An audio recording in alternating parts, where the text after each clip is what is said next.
Hello, nerds, and welcome to another Level Up Talk with Wilson. I am clearly your host, Wilson. I hope you are having an awesome day. It is a Friday. Unless you are watching this in a different time zone where it's Saturday, enjoying the weekend, I hope you are. Anywho, what I'm trying to... what can I say?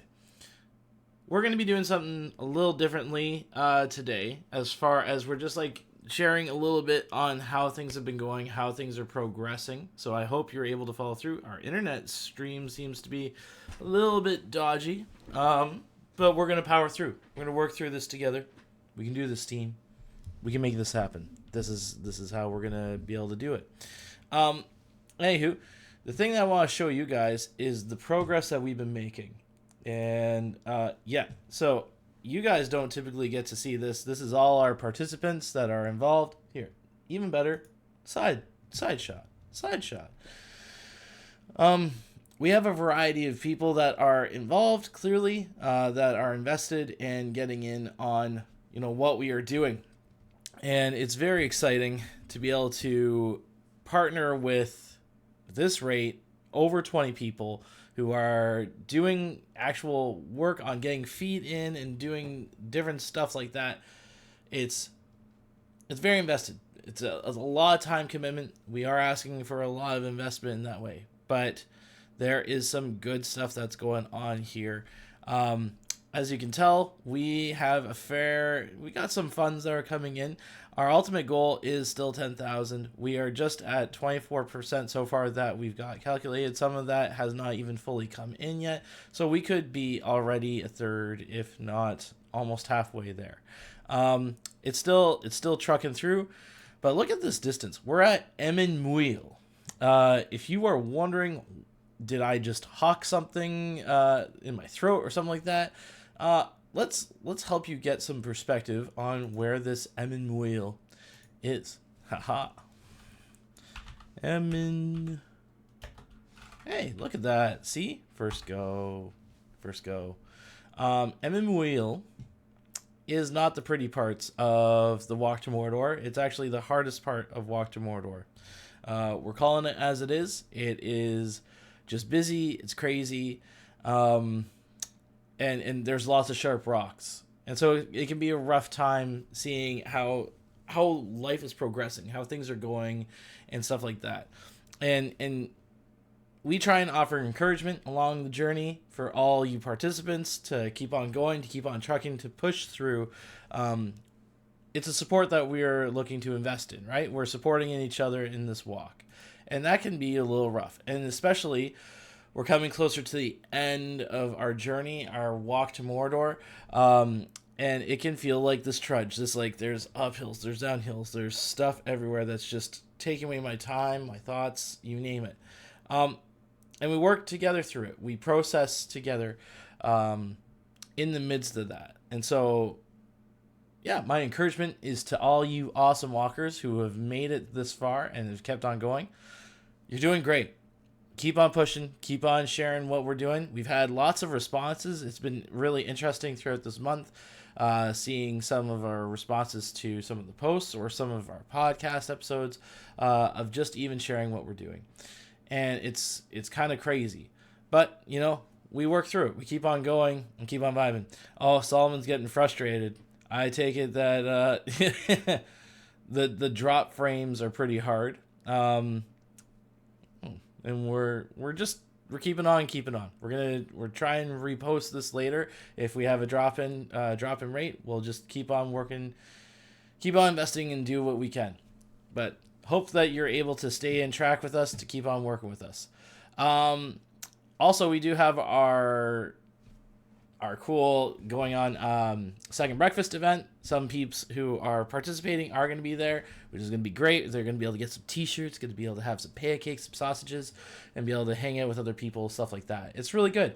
I'm excited for it, for being able to connect with people, to be able to say hi, to say direct thank yous to those who are participating, who are involved, and doing all that they can in working through this. We just keep on keeping on and keep on trucking as it is. Yeah. and so that's what's going on. For those of you who are watching on the stream, hopefully you're still able to stick through. I get it. It's kind of nuts, but we're just kind of working through the internet situation. I don't know what's going on. Doesn't seem like we're too crazy busy, stuff like that. Oh, Solomon feels like he's gonna like ninja something. Please don't ninja me. I didn't do it. I'm just the guy who's at the mercy of the inner of the nets of the webs. That's all I can say. But today's chat, and we've been going with the Lord of the Ring theme, right? A lot of buffering. Yes, a lot of buffering. That's what I'm seeing here. A lot of drop frames. I get it, Solomon. At least, hopefully, this will carry on with our recording. We'll send out a recording on YouTube, and those of you who watch on YouTube, or those of you who like to listen on the podcast, you'll be able to hear it consistently, and you'll be like, what do you mean buffering? What's the problem? More for our live stream crew. So I'm sorry for that, but also we got it. We got it figured out. It's all gonna be good, and maybe we can repost this on Twitch later. Yeah. So you know that I've been like kind of processing some stuff that we've been facing, some like sick kind of stuff like that, and mindset kind of stuff like that. And that's like part of our battle, right? Part of the thing is that we're facing Mordor. We're facing this darkness that, you know, teens, young adults, nerds in general are facing. They can feel like they're on their own, that they are alone. And we're going to be talking about 3 specific instances in Lord of the Rings that still have impact for me. Like, I can't help but get goosebumps every time I watch this, or get involved and see it. So I'm hoping you're along with that for the ride for me, with me on that. I also do want to say we do have a new post before I start diving real hard into things. We do have a new post by our man Adam. I need to put that in credit for our main man Adam Paul. Just sent this yesterday. A rock man and a rock band. I love it. Good MHA connection. Good teaching. I really enjoyed this article, being able to read it, being able to share it, and I'll be doing an audio recording of it. You won't sadly hear the same beautiful voice as Adam that you've had in the past, but I hope you can bear with me and work with me in this process, as I'll be reading it later on, getting that out to you for all of you who love our podcasting and videos and stuff like that. Yes, join the Discord, as Solomon's throwing down. Join the community, be a part of this, get updates on this. We'll be sharing that too here on our Discord as well. We'll be sharing that resource to all you awesome nerds who are already plugged in. And if you're not plugged in, you should just get plugged in. It's a good time. But yeah, so another awesome resource there for you nerds, especially you MHA loving nerds. This is definitely one for you. It's really good stuff. Highly encourage it. Support your fellow nerds. Read some good material. And now we get to the fun part. The talk, the main focus, as it were, or stuff like that. Yeah, as I was saying, there's different things that we focus, and maybe it's self-confidence, as what you could read in Adam's response or blog on his look at Kirishima. It was really good. There's different things that we fight. And the thing is, we don't just face like these giant things like Balrogs that are so in your face and immediate and are just gonna like somehow just be right there. It's not gonna be the case, sadly. If only life were so simple that you could actually punch the thing that you want to deal with. I get it. I get it. But that's not life, right?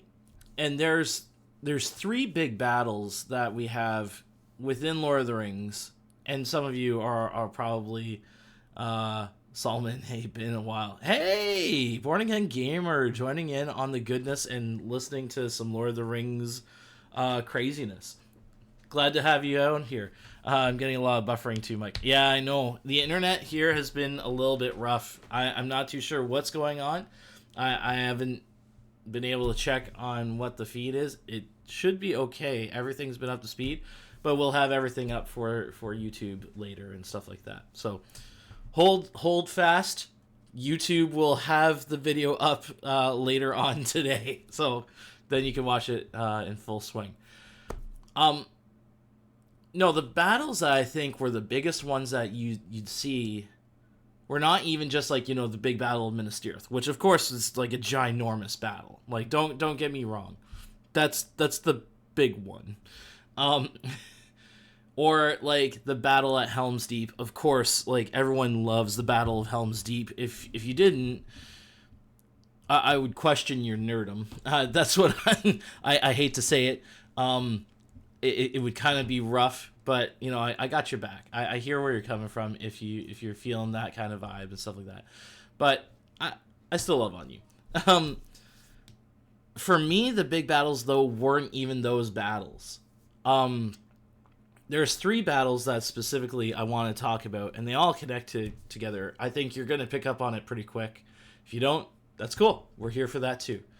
The first battle that I would highly say, it's not, again, a strong battle. It's more like it's a battle of really the heart of key things.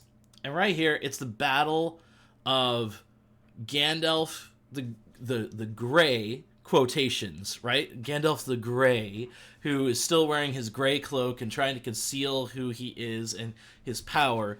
He comes in to see Theoden, the king of Rohan, right?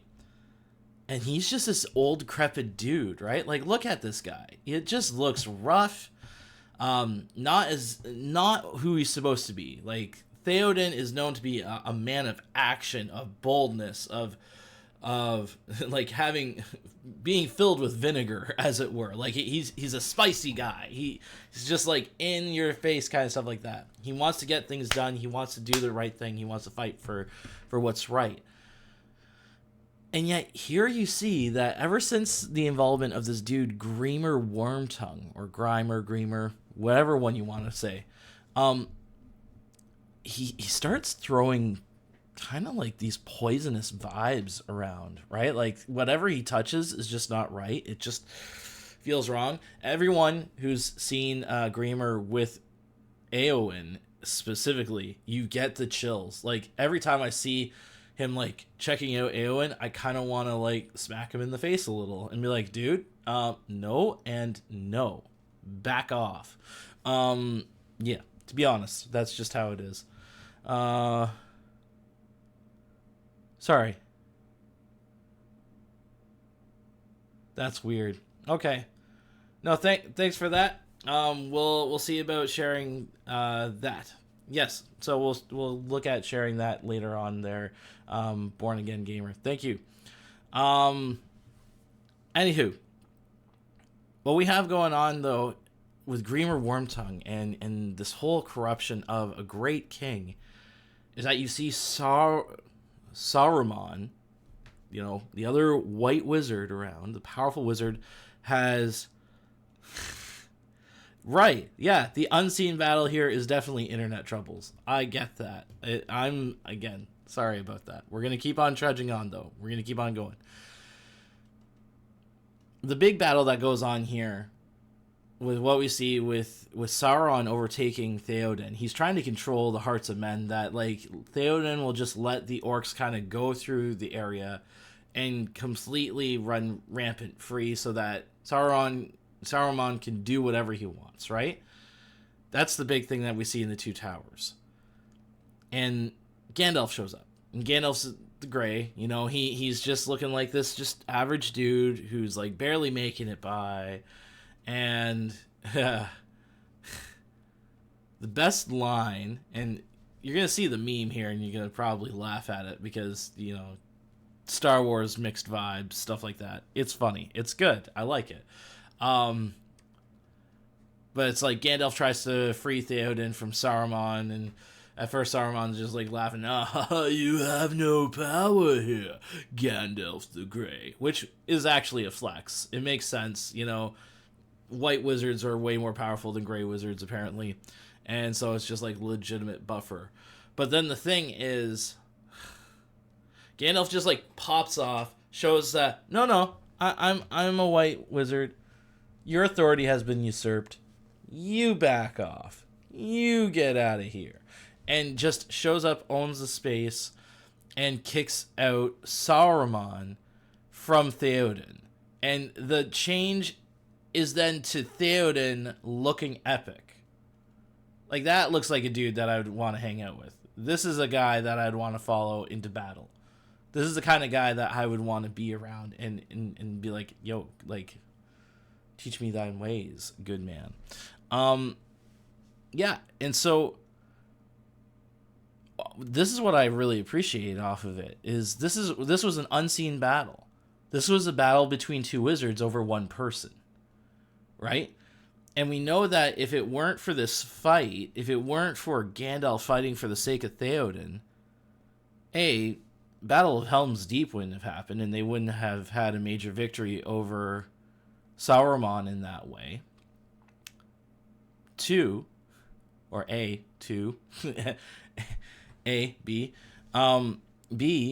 Theoden wouldn't have shown up to Minas Tirith to help majorly do some damage to the literal armies of Sauron there at Minas Tirith.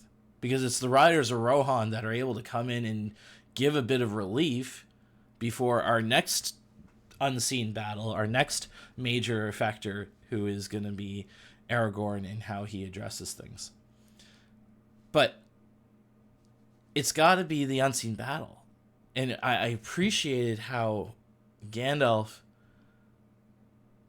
yells at Saruman in the midst of it, like showing his power. He goes, Saruman, I will draw you as a venom is drawn from a wound. It's just like, ooh, like he didn't just even go as far as going, dude, I'm just gonna kick you out of Theoden. It's no, I'm gonna butt whoop you so hard. You're gonna cry a lot, and it's gonna be mean. Just a lot of smackage that's going down. But this is what he does. He faces him. He just straight up says, this is not going to be a thing anymore. You are not going to hold him anymore. This is not your space. To the point where, like, Saruman gets a feel from it on the other end from the Palanthea, the lost seeing stone and whatnot. It's kind of nuts. So that's the first battle. Second battle. I said there were three. So buckle up and keep going with me. That's all I can say. We're going to keep on praying that the internet's going to all of a sudden work. Things are all of a sudden going to line up, and it's going to be great. This is the invisible scene fight. The next one is with Aragorn and the army of the dead. Again, this may seem like not that big of a fight, right? Because legit, he doesn't even fight. He just, like, more or less shows authority. Again, like, showing who's boss, kind of stuff like that. And in this case, it was more just his lineage, that he is a Isildur's heir. He wields a Isildur's sword. And showing that, hey, like, you guys who abandoned Isildur and, like, literally just kind of died here in the mountains, if you want to, like, pay your oath, as it were, that you will get rest and stuff like that, you better listen to me. Like, legit, he's fighting ghosts that can hurt him. He can't hurt them at first. Like, it just seems like, well, like, you guys are just doomed. And it doesn't matter if you even have Legolas, who is like a sniper, which they show in one scene. Legolas just snipes the dudes through his head, and it just does nothing. Literally just does nothing. Thank you, Solomon. I think we do need prayer support on that one. But like that, this is the thing about Aragorn. He knows that right now there's no way for Middle Earth to even win at this point to save Minas Tirith if he doesn't have this army. Because even who has shown up, who is able-bodied, who is able to get into the fight, is just unable to do much. It's going to be able to hold off maybe a bit, but no way is it going to be a victory. And so he's willing to call it out, right? And these ghosts have this like mindset of like, psh, Like, that line was broken, man. Like, who are you to talk to me? Like, who do you think you are to throw down this kind of boss mode kind of idea that, oh, you can tell us ghosts, us people of the dead, whether we're going to be available or not and stuff like that. And Aragorn's just like, you will suffer me. You will bear with me. You will contend with me, because I am the one who has remade that broken line of kings. I am the rightful king. I'm going to make this happen, and y'all just gonna shut up and deal with it. like it's so sassy, so boss, so crazy, and so good all at the same time. It's really amazing. And here's the thing that we are working with this, right? Like, he later does this. They get off the boat. They do some, like, savage ghost taking out bad guys everywhere-ness kind of vibe. And then they're just literally going up throughout the city. They're destroying bad dudes. Like, how are you gonna win against ghosts? How are you gonna win? You can't. Unless, like, apparently these ghosts have, like, affiliation problem that, like, shoot, we can't mess with this guy. No, that's understandable. I get it. But they go on for the fight. They win it. And so now this is the one part here, right? This is the best part. They've done it. They are all gathered. It's like, okay, now, like, release us. Like, let us go. And Gimli is so sassy. And Gimli's like, maybe we don't release them. Like, maybe we put them in our back pocket kind of vibe. Like, it's always good to have a ghost army, just in case things start not going so well. We'll keep them on the side. It's all good, right? But Aragorn is faithful too, right? Like, he's a dude who's faithful. He's not just gonna, like, lord it over. Haha, that was a joke. It was horrible. He doesn't lord it over them. He is willing to be like, no, okay, you did what you were supposed to do. You listened and you followed through. So now I'm going to give you rest. I'm going to give you that peace that you were longing for. And I'm just going to be able to help you just be at peace here. And so with that, and just having rest, don't mind my phone going crazy. But he gives them peace. So in a battle that not only, like, we had Gandalf before, who gave rest to Theoden, even though Theoden felt like, I messed up. This shouldn't have happened. This isn't the way it should have been. He still stands strong. Gandalf was there with him, bringing healing to him. That though this was a mistake, there's some redemption going on. Same with Aragorn. You've done what was needed. You saved Gondor. You saved Minas Tirith. You've done what I've called you to do. Now you get to have rest. Now you can have that peace that you need. And that's the best that he can, that's honestly the best situation that can come out. Is that now this army can be at peace. They'll leave things alone. And Aragorn just keeps on going. And then has a bigger fight, which is obviously the battle for Mordor at the Black Gates. But here's the third battle. And we've talked about Sam at the beginning. We've talked about how Sam is a key component to really the ring even being destroyed. If it weren't for Sam, the ring wouldn't have been destroyed. Simply put, without Sam, you don't get the end of The Lord of the Rings. You just simply have a really awkward moment where Frodo just turns around and just causes a whole lot of problems and stuff like that. But Sam's the one who's carrying Frodo. And the invisible battle that's going on here, that no one else gets to see except for him and Frodo, is really over Frodo's heart. It's really fighting for the sake of... It's fighting for the sake of we need to keep going for the sake of Frodo. Because Frodo's the one who's supposed to be carrying this ring. Frodo's the one who's going to be pushing through with this ring. I need to help him. And as we talked about a while ago, Sam didn't sign up to do this.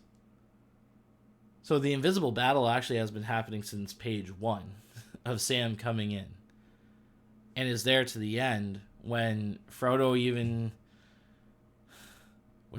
betrays the very idea that he's actually going to destroy the ring, because the ring still has such a grip, such a taint on him, that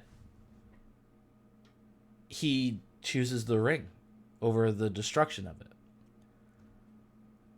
And it's this literal invisible fight that goes on between Smeagol and Frodo over the ring and trying to destroy it, trying not to destroy it, all that kind of stuff like that, and processing it. But Sam, in the midst of it, with the ring finally falling through happenstance, he could have just left Frodo and be like, dude, you were a backstabbing guy. You were about to give up on everything. Why should I even bother being around you? And I get that, right? Because, like, he did that. But there's this wonderful moment where Sam reaches out, right? And I'm not going to show the gory one because that's kind of gross. You can partially see it, so I'm sorry. But also, gross. Sam is still reaching out for Frodo. Sam still cares about Frodo. Sam is still willing to keep on fighting for Frodo. For the sake of Frodo. Because he knows he's fighting for his friend. He's also fighting the big fight in the end, that he had to carry his friend to destroy this ring, to be able to be rid of it. Because if it weren't for Sam doing that, again, we would have no end of the Lord of the Rings. If it weren't for Sam being able to step up as a hero that he shows in his character to help Frodo, wouldn't have gotten anywhere. And that's kind of the craziness of it. But here's the thing. There's an invisible fight that goes on in our life. We all have different invisible fights. We all have different things that we're struggling with. And this is no shock. This is not anything that we haven't brought up before. It can be anxiety. It can be isolation. It can be depression. It can be built up frustration, resentment. Maybe you feel like you're not even adequate for things, that you're never really enough for things around you, to be able to do anything around you.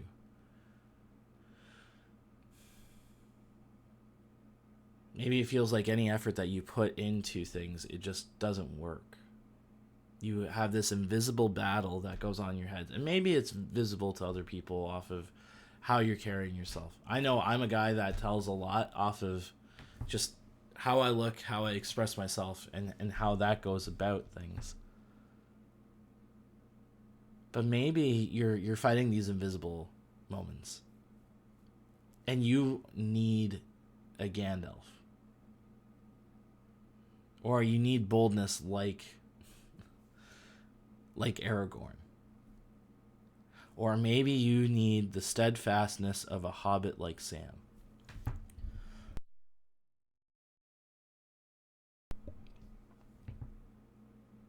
But really, there's always an invisible battle going on. One of my favorite quotes by C.S. Lewis, I'm likely going to butcher it, so I'm sorry. But my favorite quotes from C.S. Lewis is that every inch of this universe is a battlefield that is either going toward God, fight for territory, either going to God or going to Satan. Every square inch is territory being claimed and being fought over. And we don't see it.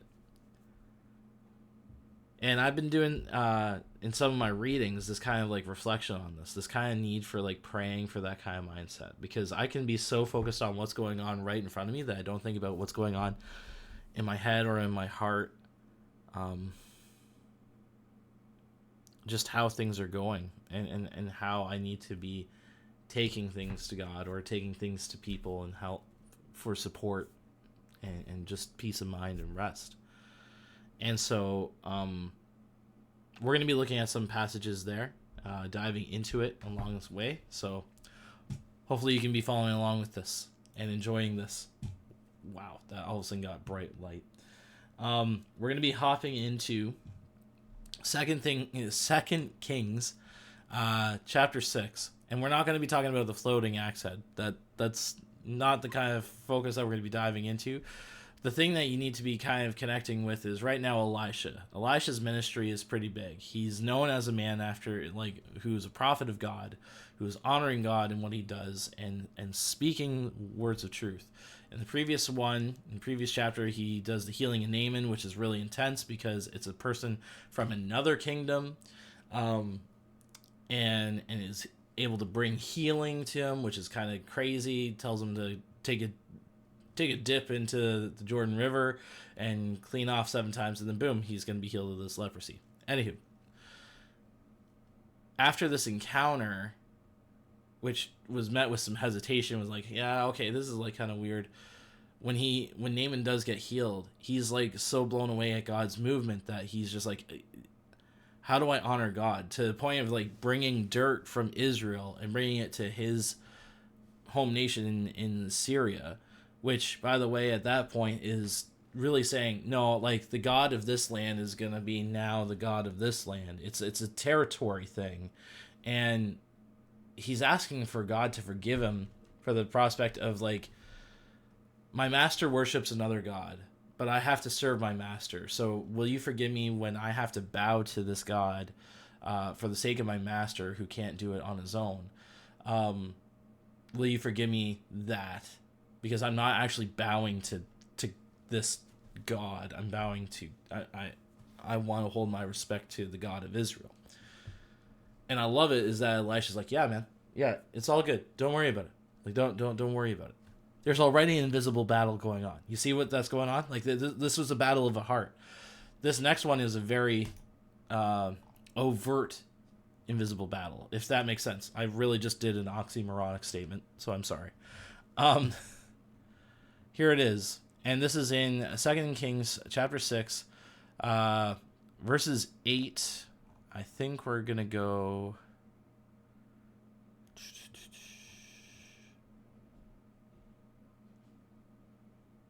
You know what? We'll go 8 to 18.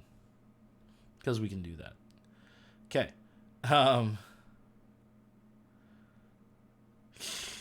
Thanks, Solomon. Appreciate that. So, 2 Kings chapter 6, verses 8 to 18. When the king of Aram was at war with Israel, he would confer with his officers and say, we will mobilize our forces at such and such a place. But immediately Elisha, the man of God, would warn the king of Israel, do not go near that place, for the Arameans are planning to mobilize their troops there. So the king of Israel would send word to the place indicated by the man of God. Time and time again, Elisha warned the king so that he would be on the alert there. The king of Aram became very upset over this. He called his officers together and demanded, which of you is the traitor? Who has been informing the king of Israel of these plans, or of my plans? It's not us, my lord, the king.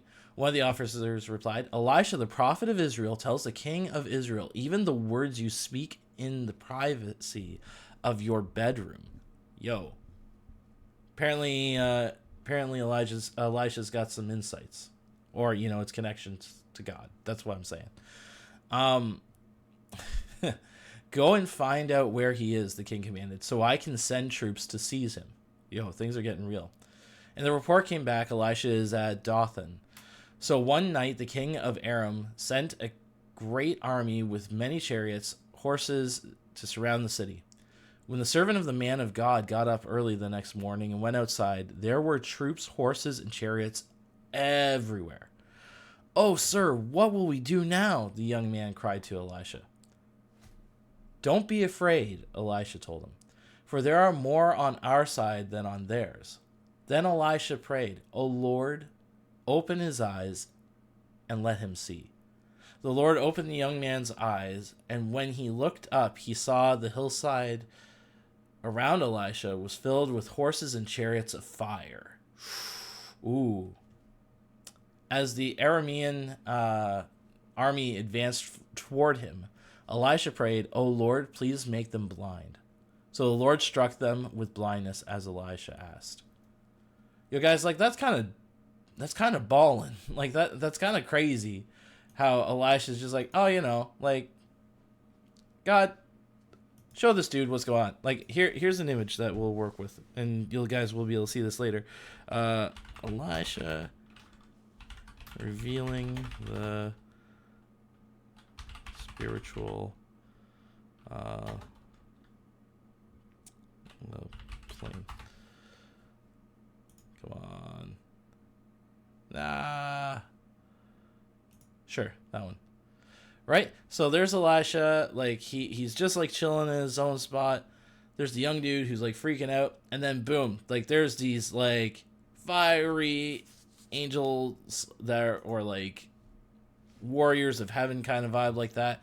And it's just nuts. Like, it's crazy. Like, just shows up and is gonna own face. And that's what really they're holding on to. Elijah's like, "Yeah, no, we don't have to worry about this. Like, God's got this covered. We're safe. We're fine. We're good." Kind of stuff like that. And it's supposed to remind you of when Elijah gets picked up in the fiery chariot and like goes up to heaven. You're like, "Oh shoot, like this is like the same kind of thing. This is God at work. This is God doing this kind of thing." And it's just kind of crazy and nuts how this goes about. Again, Elisha's the one who gets that vision, right? He's the one who gets that perspective thrown in. We don't need to worry about it. We can just trust and rely on God in that. We can do this and know that he's fighting the battle for us. Spiritual eyes, just kind of like Gandalf, realizing that our main man Theoden had a spiritual problem, had this other wizard taken over him. He was the one who was confronting it. He was able to deal with it. It's Aragorn having this army all of a sudden form because he holds them to their oath. He's the one who can call that authority. He can say, "I see you. This is how it's going to go now." It's nuts. But guys, I want to hop onto this, and this is specifically looking at Matthew chapter 10, verse 16.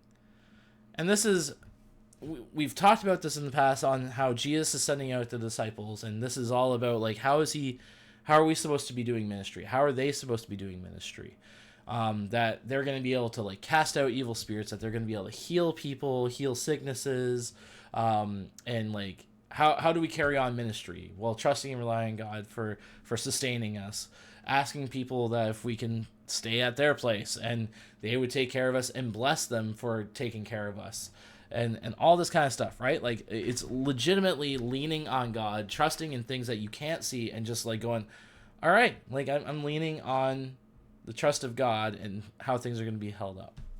And the reason why I'm bringing up Matthew 10 here is not just because it links up well here in what we're discussing and stuff like that, clearly, but it's also because God's really big into spiritual, like working with us in asking to see how he sees things. And the reason why I bring that up is because we've been having some really cool things with some of our student leaders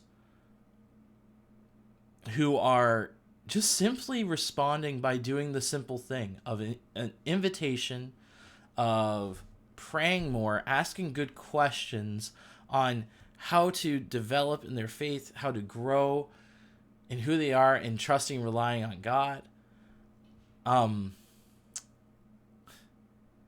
and are legitimately just inviting friends to different things. Like, this is the really cool thing about it. But the hard thing is, and I've said this before, we have a world that doesn't necessarily like that kind of stuff, right? Like, there's a willingness to explore spirituality, which is fine, but then to be able to even have a conversation on, is this Jesus? What's Jesus like? What does that mean for my life? What do I need to give up? Do I even need to give up anything? We kind of just hold this kind of view that we just hold on to our things because it's just our thing. We just do things on our own. We do it the way we want to do it. And I can get that, but that's not how we're looking at and how Jesus calls us to follow him, right? And like, I get that I'm speaking to a lot of people that are following Jesus, and those of you who are maybe just like, whoa, what is this? Like, what's this dynamic? What's this whole point of Jesus? The whole thing on opening spiritual perspective is to understand that there's hostility about as soon as you start getting connected with Jesus. When you start doing the right thing, when you start getting connected with the right thing. That's the same thing with Gandalf, right? Gandalf could have easily joined up with Saruman, and there would have been hardly any confrontation, because two wizards versus everyone else, two wizards are just gonna like slap people around. They're just gonna be nothing.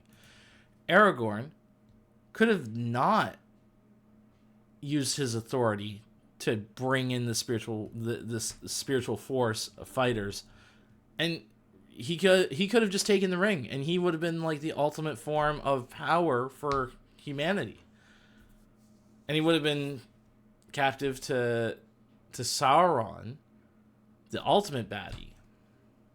He could have done nothing on that. Sam could have bailed when Frodo originally was going to ditch him, and had ditched him again. But here's the thing, is that they kept on going in spite of the hardness, in spite of the difficulty, in spite of what seemed like these insurmountable odds on them. Because they were fighting for the right side, for the right reason, for the right thing. But they had to be smart about it, right? Like, they had to be smart about it. And this is where Jesus comes in, right? So he's giving heads up of all these things that the disciples will be able to do, and later on the disciples come back and they're blown away, and they're able to share some of this is a call out. It's the stuff in Luke where like they come back and they're like, God, like this really, Jesus, this actually happened, like things responded to us. It's like, well, yeah, I told you. But here's the thing about sharing Jesus, right? It's being aware that there's a spiritual climate. We're gonna look at verse 16, and we're gonna go down all the way to 20, because this really gives proper perspective on how we handle things, as far as like, how do we share Jesus? How do people who choose to follow Jesus really demonstrate that, walk that in honest faith and development over time? So, Matthew chapter 10, verse 16. Look, I am sending you out as sheep among wolves.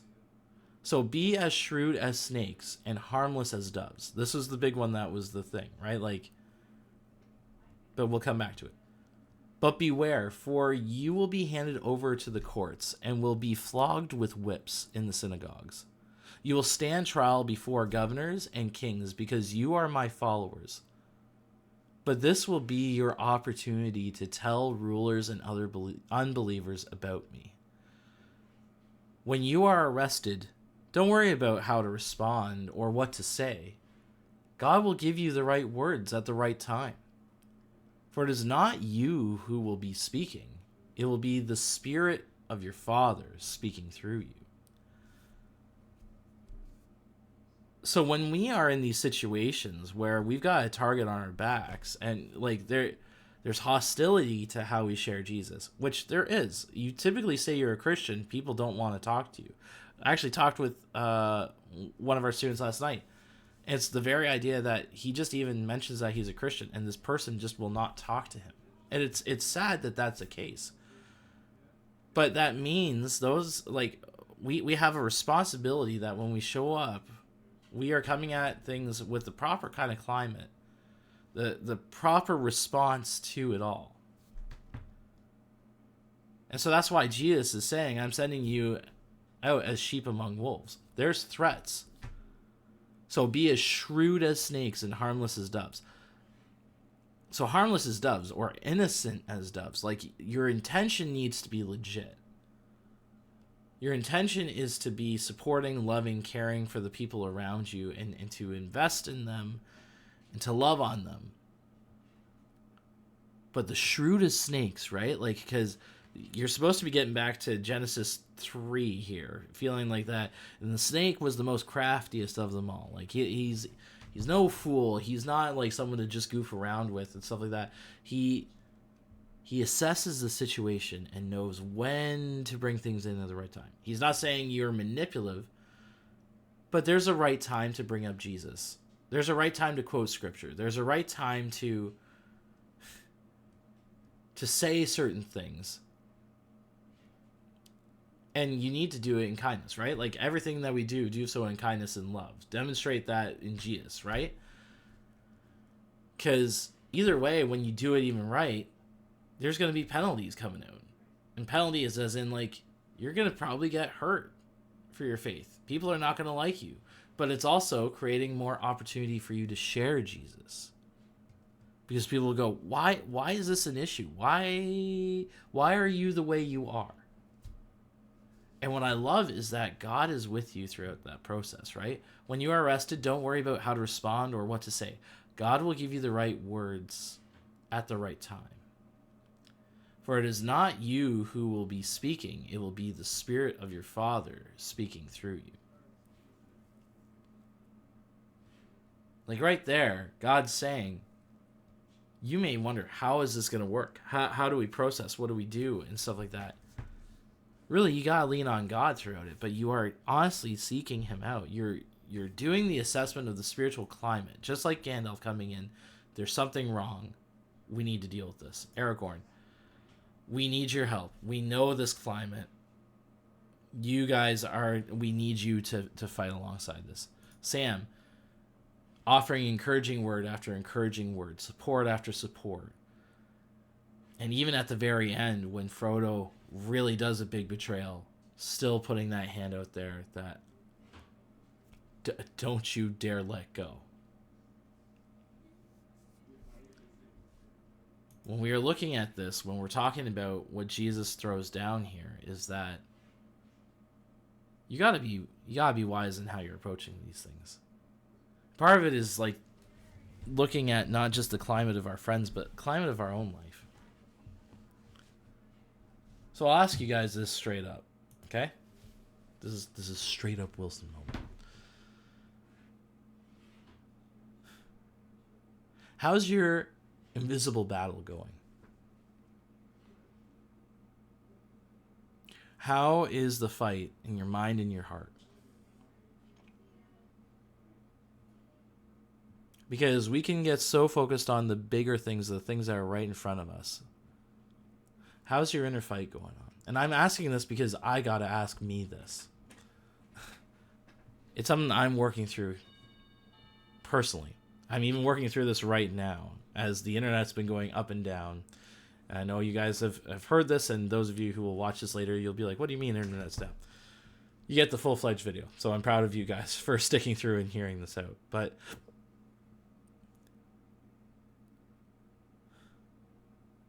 there's always going to be an inner battle. It's those invisible battles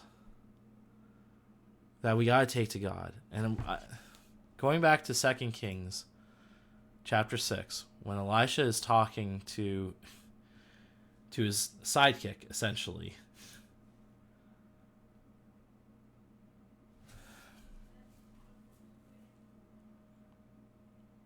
(16 and 17). Don't be afraid, Elisha told him, for there are more on our side than on theirs. Then Elisha prayed, "O Lord, open his eyes and let him see."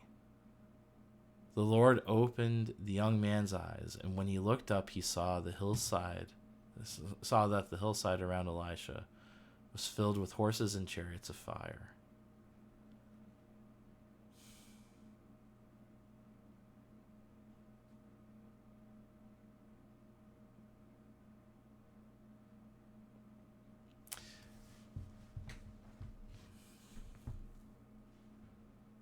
Guys, it's about relying on God.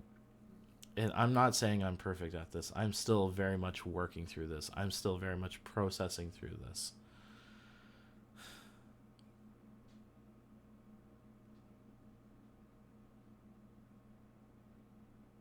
But we got to start somewhere, right?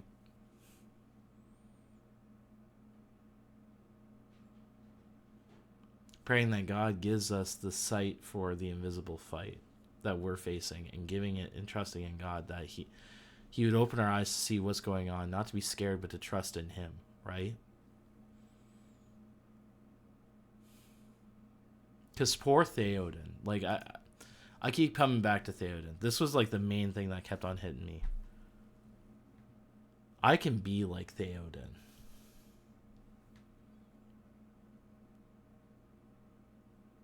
Slow things take over. Invading in my mind. Invading me and my heart to do things.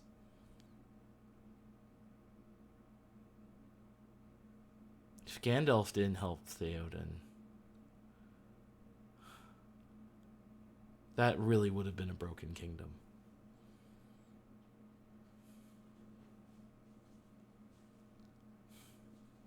I'm not saying that, movies are all gospel truth, right? I'm not saying that, but I really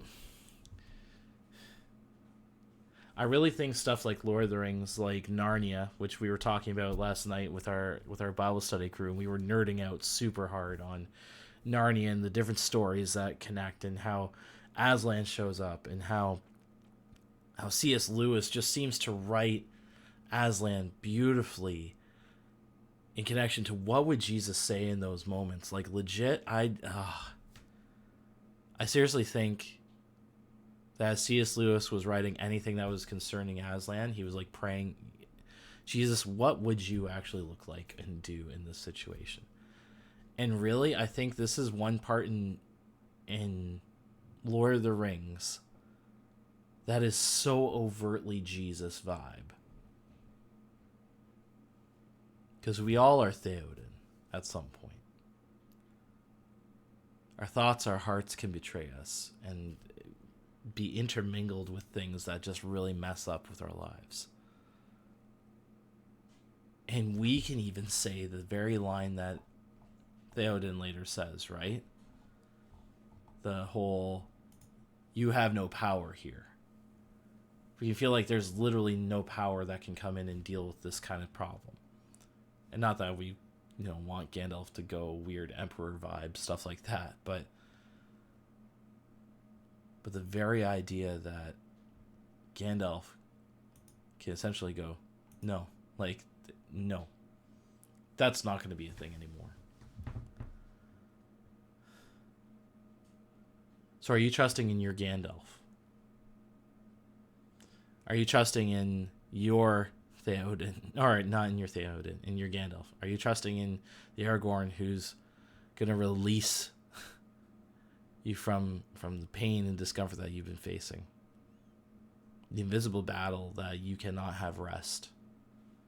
Are you gonna trust in your Sam that's gonna carry you through, who sees the load that you carry, says, I will carry you?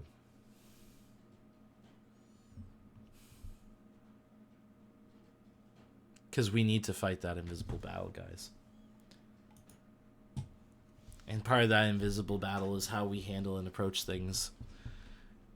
How we pray for other people. How we are praying for the people around us. But we also need to start here. We've talked about back in spiritual warfare and the whole idea of battle for your mind. Are you taking every thought holding it and giving it to Jesus and going, Jesus, is this the right thing that I need to be thinking on? Do I need to drop this? Is this really doing the thing you want me to do? Because if it's not, it's got to get taken out. It's got to get ripped out. It's got to be like that poison drawn from a wound.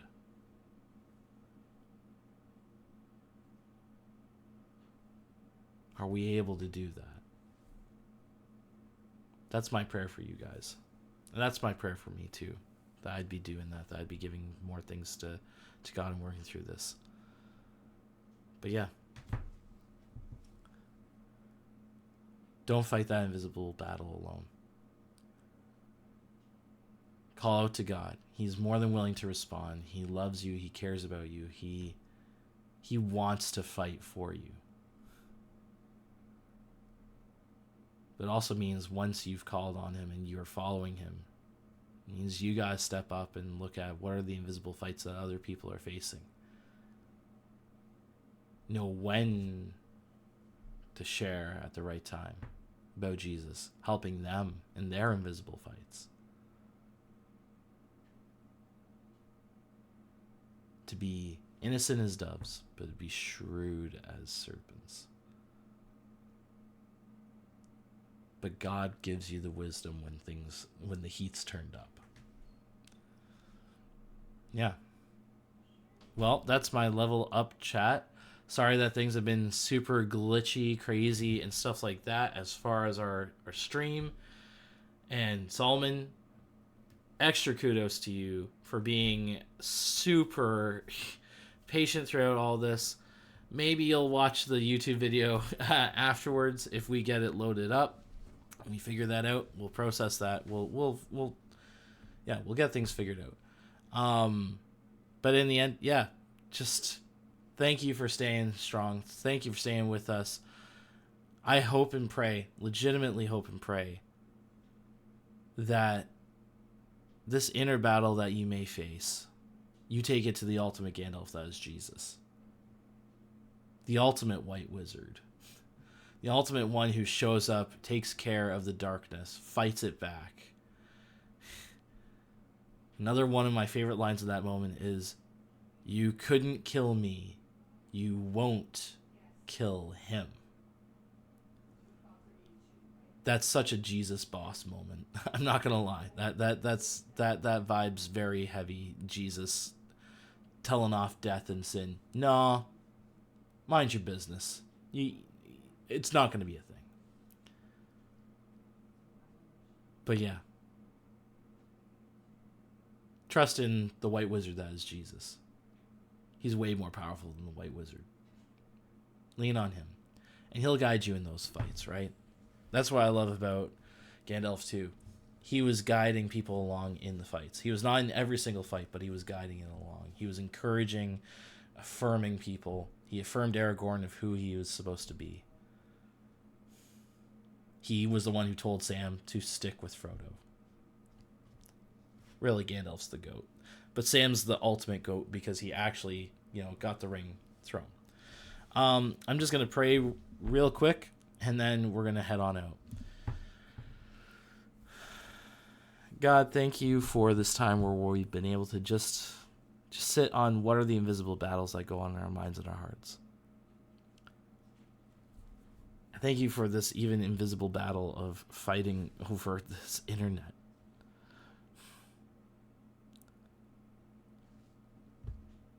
And that can be really frustrating. That can really kind of degrade, feeling like, oh, well, is this even worth sharing? But ultimately, God, we give this to you. We give this thought, this truth that you have laid out in your word. And God, I just pray that honestly it would be a benefit to somebody out there, that people who hear this would be helped. It's not about Wilson sharing what's off the top of his head. It's about honestly sharing what I think is your word for somebody out there. And I pray that it reaches that person and that it would help them out. That they know that they are not fighting that invisible fight alone, that you are there, that you see them, and help them to open their eyes, maybe that they don't even see the invisible fight that's going on over them, that they would see that and they would be blown away and they would call out for you and you would respond. But then in knowing that invisible fight, and for those of us who follow you to be reminded of that invisible fight, how are we doing that? How are we fighting? Are we being smart about it? Are we sharing when we are supposed to be sharing? Are we doing what we need to be doing? And are we doing it with the right intentions? Because that's just as important as how we are doing it, is why we're doing it. Help us to give that to you. Help us to honor you in all that we do. Help us to have your eyes to see the climate that's going on around us.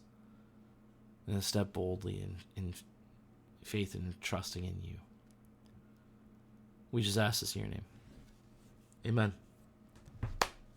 Again, thank you for those of you who have stuck with us, who have been with us throughout this on and off stream. Again, check it out on YouTube where it's going to be the one consistent video. I'm going to try and figure out how we can potentially do that with the stream here on Twitch. Great stream is here. Oh, Solomon, you are too good. Oh my word. Yeah. So anywho, just letting you know, check it out on YouTube. Hopefully next time things will be better as far as our internet's going. So love y'all. Keep on nerding out. Support a nerd. Consider investing in our Watch and Mordor as we're finishing off this last week. But all in all, take care, nerds. Love ya.